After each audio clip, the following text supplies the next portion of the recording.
ሽፍቶች መኪናውን ከነጭነቱ ወስዶ እኔን መሃል በረሃ ላይ ጥለውኛል። አንድ የከባድ መኪና ባለንብረት አንድ ችግር ያጋጥመውና ወደኛ ይደውላል። ጊዜውም ከምሽቱ 2 ሰዓት አካባቢ ነበረ። ይህ መኪና የመንግስት ንብረትን በመጫን ከጅቡቲ ወደ ድሬዳዋ መስመር እየተጓዘ ነበረ። በዚህ ሰዓት ሹፌሩ ወደ መኪናው ባለንብረት ይደውልና ችግር አጋጥሞኛል፣ በጣም ከፍተኛ ችግር ላይ ነኝ። አሁን ያለሁት መሃል በረሃ ላይ ነው ያለሁት። ሽፍቶች መኪናውን ከነጭነቱ ወስዶ እኔን መሃል በረሃ ላይ ጥለውኛል ብሎ ወደ መኪናው ባለንብረት ይደውላል። በዚህ ሰዓት የመኪናውን ባለንብረት በጣም በሶስት ዋና ከፍተኛ ችግሮች እንደተጨነቀና ለነዚህ መፍትሄ ፈልጎ ወደኛ ጋር ይደውላል። እንደ አጋጣሚ ሆኖ መኪናው ላይ ጂፒኤስ ተገጥሞበት ነበረ።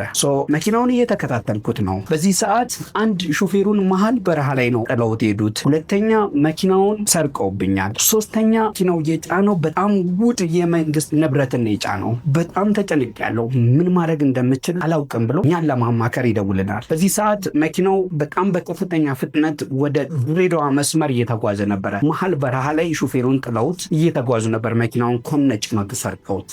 አንድ ያማከርነው ነገር ወደ ከተማ እስኪጠጉ ማከታተል፣ መኪናውን ሙሉ ለሙሉ መከታተል፣ እንዲሁም ደግሞ እንዳጋጣሚ ድሬዳዋ ላይ ብራንች ስለነበረን እዛ ያሉ ኮሚሽነሮችን፣ የጸጥታ አካላቶችን እንዲያዘጋጁልን ኮንታክት አድርገናቸው ኬላ ላይ እንዲጠብቁ ማድረግ ነበረብን።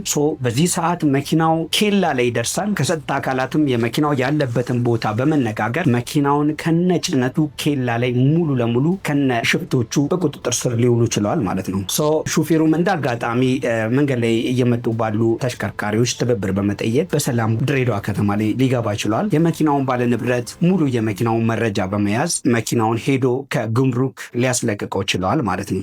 ከዚህ ስቶሪ የምንረዳው ጂፒኤስ ቴክኖሎጂ ምን ያህል ለንብረቶቻችን ኢቨን ለመኪና ባለንብረት እንዲሁም ደግሞ መኪናውንም ለሚያሽከረክረው አካላት ምን ያህል እረፍት እንደሚሰጥን ነው የምንረዳው። እናንተም እስኪ እንደዚህ አይነት አጋጥሟችሁ ከሆነ እንደዚህ አይነት የመኪና ባለንብረት ለሆኑ እና ምንም አይነት ጂፒኤስ እየተጠቀሙ ላልሆኑ ጓደኞቻችሁ ይህንን ቪዲዮ ሼር ብታደርጉላቸው በጣም ያመሰግኗችኋል። እንደዚህ አይነት ተመሳሳይ ቪዲዮ እንዲደርሳችሁ ላይክ፣ ኮፒ ሊንክ ማድረግ እንዳትረሱ፣ እንዲሁም ፎሎ ማድረግ እንዳትረሱ።